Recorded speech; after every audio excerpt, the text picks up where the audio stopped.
Hello, Uncle Jim here. Today I want to share with you one of the most frequently asked questions on my channel, and that is how much can you make selling options?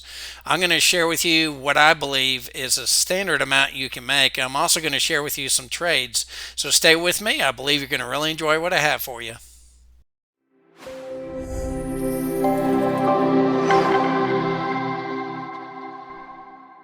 Okay, let's go ahead and jump right in. First off, I do want to share just a quick market update. So far, earnings season has been pretty good. I'd noticed Tesla had good earnings. I believe even AT&T. There's been a few kind of rough earnings, but overall, I think it's going quite well for the earnings season. Also, I do believe that the Fed will do a quarter point versus a half point increase.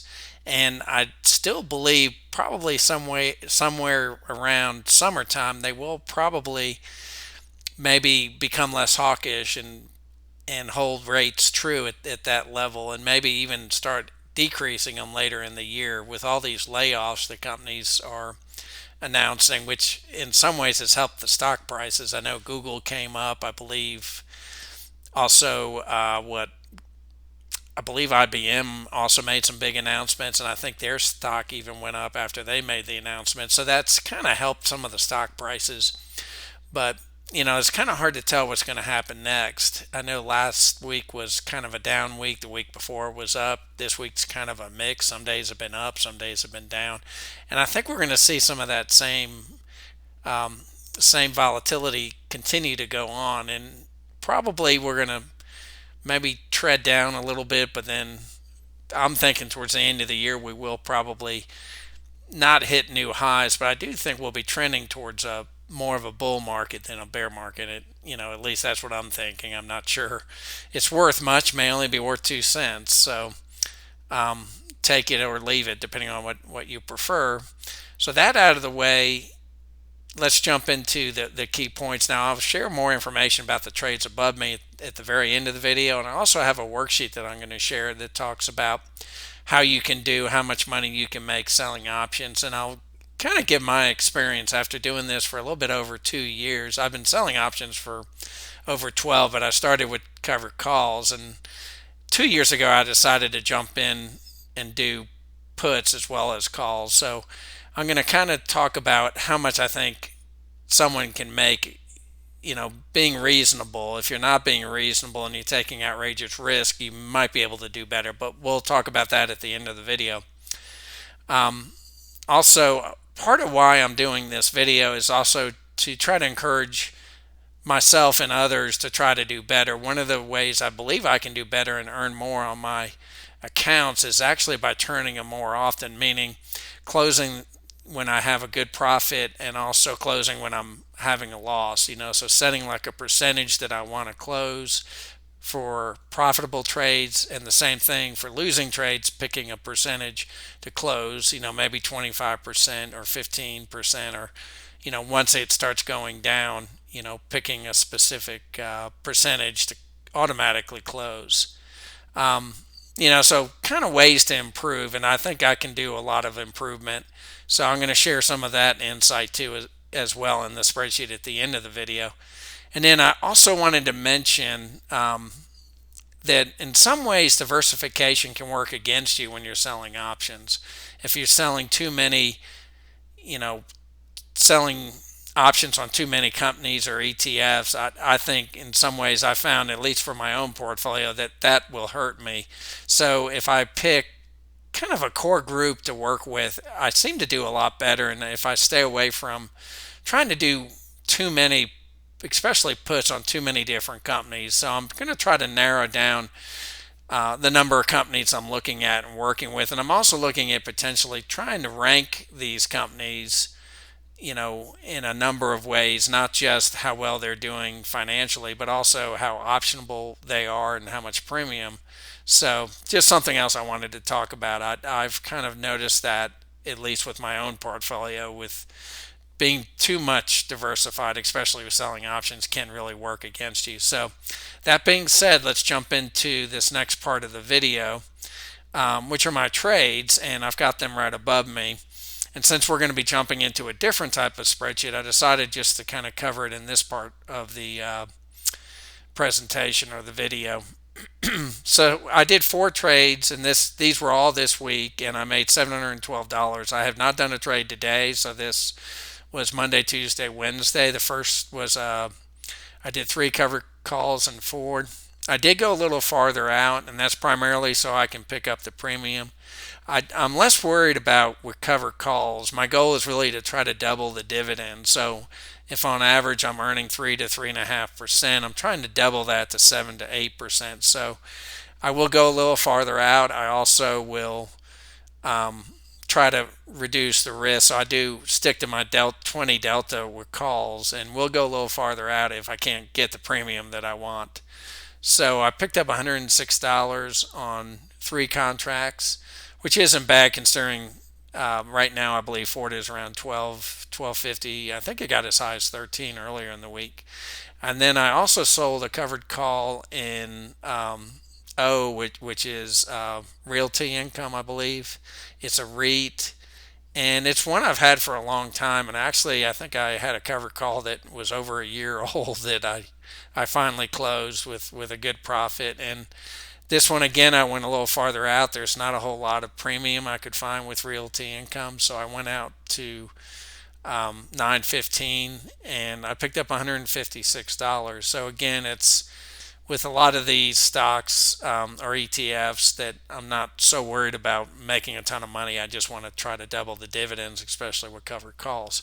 So next, let's jump into the two vertical put credit spread trades I did. So the first one was in DVN, which is Devon Energy, and I did this at 50.40, and I believe this is the second or third trade I've done with Devon at this price range, 50 for the short and 40 for the outer put, and I picked up $247. Now again, I did go a little farther out. I went out to June 16th, and again, that was to stick to the lower delta is and to pick up the amount of premium I want to pick up on my puts. So 247, and I believe it was right around a 15 or 16 delta. Both of the previous covered calls were like a 20 delta, maybe even a little bit over a 20 delta, like a 22 delta. And then yesterday I did another vertical put credit spread in IWM, which is the Russell 2000 ETF. And this is the third or fourth trade I've done with IWM. My goal isn't to own IWM. It's kind of just to generate a little bit more cash. And I didn't go as far out with it. I have another two contracts expiring in March, so I did do one in April, and I did it at 165 for the short, which again is right almost right at a 15 delta for that put. And then the farther one out was 155, and I believe the 52-week low for IWN is 162 and a half. So it's pretty close to that low. And I found the ones I actually had closed the previous position last week, and this kind of replaced it. So it got profitable pretty quickly. So even though I'm going farther out, part of my goal is that these trades would turn profitable. Like I had also done a vertical put credit spread last week with IWM, and it's already 40 or 50% profitable. And I believe I just looked before jumping into this video, and I believe this trade is also close to 30% profitable. So again, as long as I can reach my profit goals as well as earn the kind of income or premium I want to earn, then I'm okay with going a little farther out, because most likely I won't hold this position till April. I'll probably close it, might even close it in the next week or two. So those are the trades. Again, I did 712 on these four trades, and I'll probably do another one tomorrow. Today got kind of crazy on me. You'll notice I'm in a new room. I have a new webcam over here. I have other stuff, and I realized I had bought the wrong things. So hopefully the next video will be a little bit more professional. The webcam definitely is much better than the one I'm currently using, and even the new speaker that I have, or the microphone, is much better too. So with jumping into that, I do want to mention, please subscribe, hit that like button. If you're curious about my memberships, take a look below. I have two different levels. I share my trades in both of them. I also add a lot of commentary. I will post additional things of interest. And for the more expensive Patreon membership, which is 25 a month, I also will do a weekly coaching call with you for 15 minutes. But of course, it's always more than 15 minutes, which is okay because I really enjoy talking with people. And then I also have you get Discord with that too, and people will post me questions whenever they feel like it, and if they want to run a stock by me or a trade, and I can give them a little bit of feedback. So, with that being said, let's jump into the next part of the video, which is this worksheet that I set up to kind of share with you, you know, how profitable you can be with selling options. So stay tuned. Let's jump into that next part of the video. Okay, now I've opened up this new spreadsheet that I set up, and at the very top you'll notice that I talk about what the amount you can do monthly depending on how much risk you take and how difficult it might be. So for me, for earning about 1% or less on a monthly basis, I've been able to do from day one, and it hasn't been very difficult, and it hasn't been really risky. Not there's a little bit of risk with any kind of trading. There's a little bit of risk, but it hasn't been that difficult. I do, so again, here I've got it broken down into different pieces. Success, I was able to achieve this. Actually, I was able to achieve this literally the first month I started my journey. And then I did add this section, the rule of 72. Let me move this up a little bit more. So if you're not familiar with what the rule of 72 is, it's literally you can take 72 and divide by the interest rate or return you think you can earn. So say you think you can earn a 10% return. Well, if you divide that into 72, you could double your money in 7.2 years.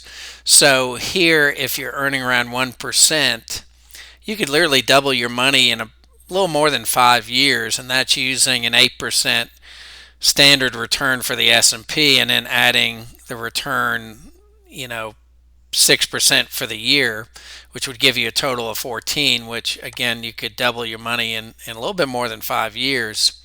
Now, 1 to 2%, I've been able to do this quite a bit too. It is definitely more difficult, and you do need to take a little bit more risk. So a little bit of risk, not anything crazy, and I've been able to achieve this pretty often. This is probably what is kind of my favorite area to be, to take a little bit of risk, not a lot of risk, and a little bit of work. It hasn't been crazy amount of work for me, but you can see between if you mark about halfway between this, which is 1.5%. You could literally be doubling your money in under 3 years. So if you've got retirement accounts or certain accounts that you don't need right away, you could potentially really improve your return and double that, whatever monies you have in there every couple of years. And after a while, it would be a significant amount of money. I a lot of times say I wish I had started doing this when I was a lot younger. I'm 57. If I had started this in my 30s or 40s, I'd probably have a lot more money. Now, 3 to 4% return is doable. It's very, in my mind, difficult. I've rarely done it. I think on 2021, I did achieve it on occasion. One month I might do 4%, and the next month I might do 1%. So it kind of balances out. To do 4% on average on a monthly basis is very difficult. 3 to 4%. You'd have to take a lot more risk. You'd have to turn the account over more. You probably have to do a lot more contracts, which I've felt uncomfortable doing more than 2 or 3 contracts. And typically, what I do 3 contracts in it are things like not Coca-Cola, Ford, which is $12, $13, AT&T, which is 18 to 20. For companies like Coca-Cola and Cisco, I typically will do 2 contracts. I'll even do 2 contracts on Apple. But 3 to 4% is definitely risky and more difficult. It requires probably working harder than I want to work. I want this to be passive. I want to be doing it not every day. I want to get on and off, which is what I do. I have a different job, software consulting, that I still very busy with that. But here you can actually see if you're able to get that between 3 and 4%, you could literally be doubling your money in every year and a half. So the impact on your financial situation would be pretty outrageous. Next is over 5%. Now, I've had a lot of people, not a lot of people, I've had some people in the comments say they've been able to do 6 to 10%. And in those instances, I typically ask, please share some of your trades, share some of the data and how you did that, because I have not been able to find anyone who has been able to do that on a consistent basis without blowing up their account at one time. So if people are claiming that you can earn that kind of money, 5 to 6% or more on your accounts, I'd keep them I'd keep them at arm's length and be sure you believe what they're telling you, because in a lot of cases it's so difficult and it's nearly impossible to achieve, and you're really putting your accounts at risk in order to earn those kind of returns. I'm not saying it can't be done, but again, if you're someone who has done it, please add a comment and leave me a little details. I'd love to hear how you were able to do that. So, and here you can see for the rule of 72, you'd be almost doubling your money every year. So you can just imagine you can do the numbers yourself if you can double it. And that's why I'm really find anyone who claims this to be very suspect, because not even, people like Warren Buffett have been able to do this. Warren Buffett, I think, has been consistently able to do 20 to 30% on his best years.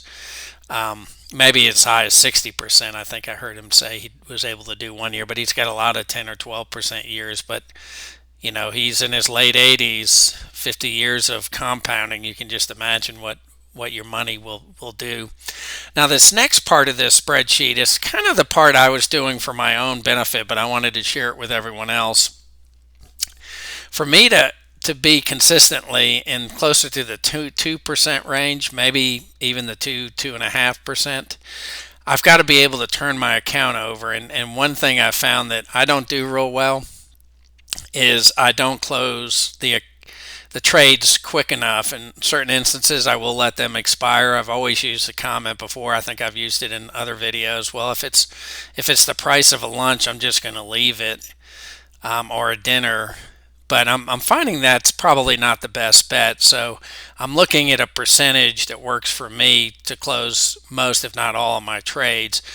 Now, there may be instances where it doesn't make sense, or I miss one or two, but like I said in the past, I haven't done a very good job with it. And on the flip side, same thing with closing trades. I've had probably 6 or 7 go negative on me. Here I've actually listed them. So I've got, these were my big losers. So I've got Microsoft, I've got ARKK, I've got Big Lots, Lumen, and Intel. And probably of my losses for especially 2022 were those 5 companies. Now, if I had closed those and gotten out of the trade, or decided not to, let it get assigned and just closed it, I probably would have done much better in my account. So that's the other side of it. I did have some others that were smaller losses, which were LEG and WBA, which is Walgreens. I believe both those companies are going to come back. I do feel like Walgreens pays a good dividend, and LEG has been hit hard because of the housing market and what's going on with the increasing interest rates and the impact on the housing market. I think it'll come back once the housing market comes back, which may be as soon as maybe 2024. So I do feel like LEG, and the same thing can be true of Intel and Microsoft. And Microsoft, I just didn't know what I was doing. I did that early on. And it was related to a vertical call credit spread, which I no longer do those. But there's a video about that if you want to look back at that video that talks about what happened and why I took that loss. I think it was a $3,000 loss. ARKK, now there's been some good news recently about them that, Kathy Woods may be doing some things to really impact, and some of the companies in her ETF are doing fairly well. And I noticed it's come up from the low 30s to the mid to high 30s. So I don't know, but Big Lots has definitely been, one of my dogs. I probably should have gotten out of it sooner, and I'm still in it. And in a way, I haven't learned my lesson yet. So now on the best percentage, what I did is, and I have some basic assumptions. One is the lower the percentage, the more you can turn it over. So again, if you are closing your trades at 50% profitable, and if you're curious to what I mean by 50% profitable, if you earn $100 in premium and you can buy it back at $50, well, that's a 50% profit. And at that point, if you plan to close whenever you hit 50% profit, then you would close it and you would open another one. So at 50%, you're going to be probably doing a lot more trades than, say, I don't know, 75 or 85. In prior videos, I talked about 85. Actually, I talked about higher than 90. So you'll see my findings below as I get a little bit lower. I'm looking at profitable percentages of 50, 75, and 85%. So those are the primary three I'm looking at. Loss percentage that I was talking about a minute ago, I am thinking I'm going to try to close any future trades that are where I'm 25% loss, where I've hit that threshold. I'll close those trades too and go ahead and take the loss versus trying to, and this is assuming I can't roll, I can't dig myself out, or I, can't roll to a better price and still earn some premium. And then I primarily use sold options, not purchased options for spread. So that just means when I'm looking at the profitability, I'm just looking at that option that earned the premium, not the option I purchased. Just for simplicity's sake, I still keep it into consideration when I identify one that I want to close. Now, I'm not setting the trade up when I first put the trade together to automatically close. I'm kind of keeping track of it in my planning worksheets. If I see it's gone down or up by those percentages I want, I'm going to manage it, and that's what I've done. I mentioned here that I looked at this one particular account, and I found in that account I had 27% were, and this should be down one. Somehow it got moved. Oops. Let me move this back. Bear with me, sorry guys and gals. But let's move this down one. Must have made a change. So for profitable 85%, I looked at this one account. I literally had, and this was earlier this week, I literally had eight trades or contracts that were 85% profitable. So I've already gone through and closed a number of those. For 75% profitable, I had 15, which represented, and that included these 8 too, but that included 50% of my account was already very profitable, 50% or more. Now, when I looked at 50% profitable, I actually was all the way up to 19 of my contracts and out of the money, but crazy pricing for buying puts. So again, when I talk about with the puts that I purchased, in some cases it would be really hard to sell those and make any money. Most of the time when I looked at them, it was $0. Mainly when you look at the bid and ask, what people were asking might have been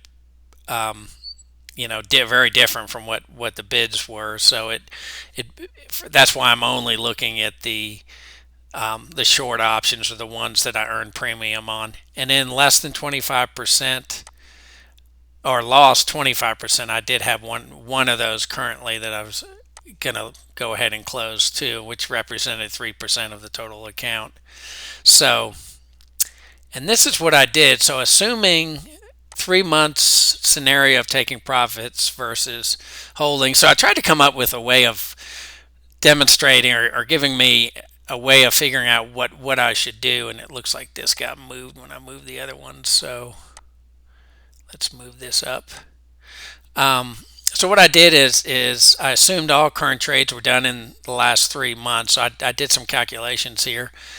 And I had $100 in premium if it expires, and then one contract with $100 in premium, closing and opening new positions, and assuming I can only do one additional trade during the time period. So I kind of kept it simplistic, but what I found is if I looked at, and again, I guess I moved these incorrectly. Let me move them back down. So if I closed at 85%, then I would be able to close 8 of them, and I came up with these numbers where overall the additional profit I could earn was $680, and I did it with 75%, and the count related to what I showed up above, that would show that I could do an additional 1125 in profit. So 75% was probably what looks like to me the percentage I'm going to end up using, because it seems like it works the best, at least for these numbers, which this may not be a very good scenario to use. It's not very complex. I may try to figure out something a little bit more complex to do down the road. And then 50%, it was a little bit less. And then 40%, I started to kind of go the other way. I guess not bringing in as much premium and then turning it over more and more, I would not do as well. And then with 30%, it was even worse. So I was able to use this to come up with the 75%, and I believe that's what I'm going to go with. And then be able to, in this 3-month period, by closing and then opening another one and not letting it just wait for expiration, or saying to myself, well, it's still got $30 or $40 left, which is a dinner. The fact that I could end up closing it right then and there and then opening a new trade and bringing in even more money. And so far, from what I've been able to see, that this is very true. And that should allow me to reach, this 1 to 2%, maybe even the 3 to 4%. But if I do 2%, then that's what I'm shooting for. I don't want to take too much risk. I'm risk averse. This is just a hobby for me. This is a way to bring in extra income. And actually, if you can bring in 2% on your accounts, that can be a significant amount of money. So if you've got a $100,000 account, that's $2,000 on a monthly basis. And that's also another good rule of thumb. If you've got 100,000, if you can make 2,000 a month, you're doing really good. If you've got a 10,000, then change it accordingly. I think with small accounts, it does make it a little bit more difficult because you have limitations with what you can invest in and how many contracts. So the smaller the account, the more difficult it becomes. So that's it. That's kind of what I'm looking at. And from what I've seen and talked to other people who are, long-term traders, this between 1 and 3% is pretty much the norm. Anybody doing over 3% is, that's really on the high end. They may be doing something a little bit more intricate or be a more seasoned trader. And that's where I want to end up. But currently I'm more between the 1 and 2%. So hope you enjoyed this. As always, leave a comment. I'd be curious to hear how you're doing and what's happening. And I'll have another video next week. Hopefully you'll notice my background has changed a little bit. I was hoping to have it more organized, but once I tried to put everything together, I realized I had bought some of the wrong hardware, and hopefully next week I'll have an even nicer look and feel to my video. So hope you enjoyed this. Hope you have a wonderful evening, and thanks for joining me.